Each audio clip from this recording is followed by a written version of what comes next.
여호와 하나님이 이르시되 사람이 혼자 사는 것이 좋지 아니하니 내가 그를 위하여 돕는 배필을 지으리라 하시니라. 몇 주간 결혼과 가정에 대해 상고하고 있습니다. 지난주에는 결혼의 이유를 묵상했습니다.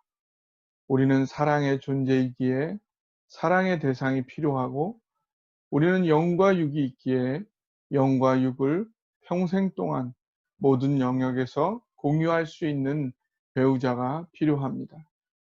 수단이 아닌 목적으로서 우리를 사랑하시는 하나님은 배우자와 함께 가정을 이루어 가면서 온전한 사랑, 온전한 행복, 온전한 성숙을 이루어 가기 원하십니다. 오늘은 가정이란 인간의 삶에서 가장 중요한 기초라는 사실을 깊이 헤아려 보기 원합니다. 왜 인간에게 가정이 중요한 걸까요?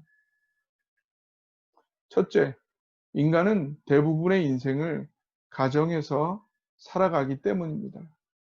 인간이 사회와 국가에 많은 기여를 하고 관계를 맺고 살아가는 것 같지만 인간은 결국 대부분의 삶을 가정에서 영위합니다. 인간은 가정을 통해 이 세상에 태어나고 가정 안에서 긴 기간 양육을 받습니다. 또래 친구가 생기고 학교에 갈 나이가 되어도 여전히 대부분을 가정에서 식사하고 공부하고 놀고 쉬고 잠을 잡니다.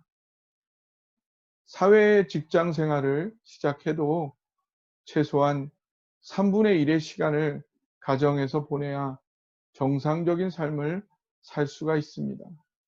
노년이 되어 사회관계는 축소되어 가더라도 인간은 결코 가정을 떠나지 않습니다.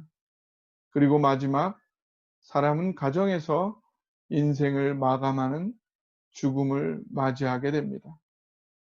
결국 인간의 대부분 인생은 가정 안에서 진행이 되는 것입니다.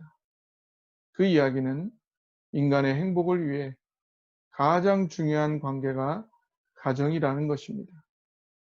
가정이 행복하지 않은 채 인간이 행복할 수 있는 길은 어디에도 없습니다. 인간이 행복하기 위해서는 반드시 인간이 대부분의 삶을 영위하는 가정이 먼저 행복한 가정이 되어야 합니다. 둘째, 가정이 든든히 서 있지 않고는 인생의 진정한 성공이 불가능하기 때문입니다. 한자에도 가와 만사성이라는 말이 있습니다. 가정이 화목해야 모든 일들이 잘 이루어져 간다는 뜻입니다. 이것은 기독교 신앙에서도 동일하게 중요한 사실입니다. 지금으로부터 16, 17년 전 미국에서 BSU 사역을 37년 하시고 은퇴하신 미국 BSU에서 대부와도 같은 맥스 바넷 목사님을 만난 적이 있습니다. 처음 만남에서 목사님은 한국의 BSU 사역자인 저에게 꼭 반드시 해주고 싶은 말이 있다고 하시면서 우선순위에 대해 물어보셨습니다. 인생의 가장 중요한 우선순위가 무엇이냐? 첫 번째는 하나님, 두 번째는 배우자. 여기까지는 저도 익히 생각하던 부분이었습니다. 그런데 세 번째가 바로 자녀들이라는 것입니다. 그리고 목회는 그 다음 네 번째라는 것이었어요. 왜 그러냐 하면 부부관계와 자녀들이 든든히 서 있지 않은 상태에서 목회의 성공은 매우 위태롭다는 것이었습니다. 부부관계가 삐끗하거나 자녀들이 방황하게 되면 목회의 성공은 하루아침에 물거품처럼 무너져 내리게 된다는 것이었습니다. 맥스 바넷 목사님께서 가정에 대해 주신 이 영적인 교훈이 인생을 살아갈수록 진리라는 것을 확인하게 됩니다. 주변에 한번 돌아보아도 부부 관계가 깨어지고 자녀들이 무너질 때 인생의 모든 것들이 함께 무너지고 무의미해지는 사람들을 확인하게 됩니다. 사람에게 가정이 든든히 서지 않는 상태에서 인생의 진정한 성공이란 불가능한 것입니다. 셋째, 교회, 사회, 문화가 가정을 우선적으로 중시해야 합니다. 인간이 가정을 우선적으로 중시하며 살아가야 한다는 이 교훈은 한 가정이 독립적으로 지킬 수 없습니다. 교회와 사회, 문화가 함께 이 교훈을 인식하고 서로가 가정을 중심으로 인생을 살아가도록 배려해 주어야 합니다. 1998년 제가 처음 서울에 올라와서 미국 선교사님과 BSU 사역을 시작할 때였습니다. 1년 동안의 사역 계획을 수립하기 위해 10시쯤 만나 1시간 30분 회의를 하고 점심을 먹고 오니 오후 1시였습니다. 회의를 시작하면서 선교사님은 오후 3시에는 회의를 마치고 댁으로 출발해야 한다고 하셨습니다. 저는 1년 계획을 수립하려면 밤이라도 세워야겠다는 각오로 왔었기에 너무 황당하여 왜 가야 하냐고 캐물었습니다.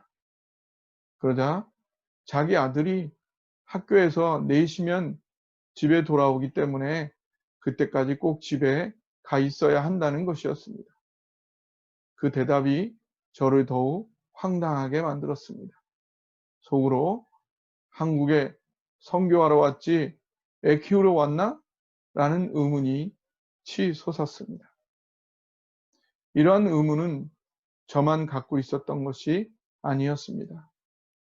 그 당시에 한국 대학생들도 미국 선교사님들에게 동일하게 토로하는 불만이었습니다.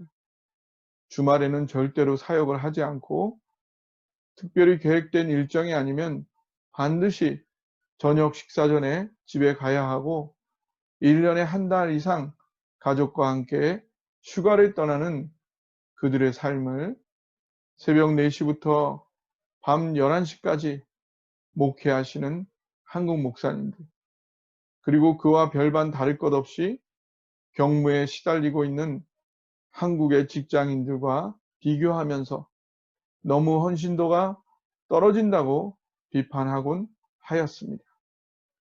그러나 이제 중년이 된 그들과 만나 나누다 보면 미국 선교사들의 삶이 가정을 돌보지 못할 정도로 바쁘게 살아온 한국 사람의 삶보다 지혜로웠음을 고백하곤 합니다. 그렇게 바쁘게 열심히 헌신하며 살아온 한국 교회는 그 안에 왜 그렇게 성폭력이 많은가요? 그리고 어느 분야, 어느 위치에서든 성추행, 성폭력이 없는 직장 생활이란 상상도 할 수 없는 대한민국이 되었을까요? 가정의 행복을 어려서부터 누리며 자란 미국 선교사 자녀들은 대학 가서 연애만 하면 바로 결혼하고 자녀들 2~3명씩 용감하게 낳아서 잘 사는데, 가정 속에서 행복을 누리지 못했던 한국 젊은이들에게 결혼은 이제 필수가 아닌 선택이 되었고, 결혼을 해도 자녀는 가능한 늦게 나이 들어서 하나 정도 낳을까 말까, 1인 가구가 늘어나고 세계 최고의 저출산율, 세계 최고로 급속히 고령화되는 대한민국이 되어버렸습니다. 왜 미국 선교사님께서 4시까지 집에 귀가해야 했는지, 2~3년 후 밤늦게 그분의 가정을 우연히 관찰하면서 그 이유를 알게 되었습니다. 미국에서는 자녀들이 학교에서 귀가하는 오후 4시쯤부터 아빠들이 자녀들과 시간을 보냅니다. 놀이도 하고 숙제를 하며 함께 시간을 보냅니다.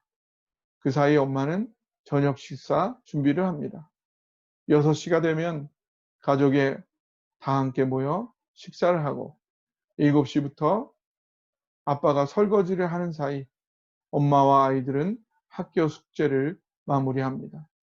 8시가 되면 아이들은 목욕을 하고 8시 30분 잠옷으로 갈아입고 침대에 눕게 됩니다. 그때 엄마나 아빠가 머리맡에서 동화책을 읽어줍니다.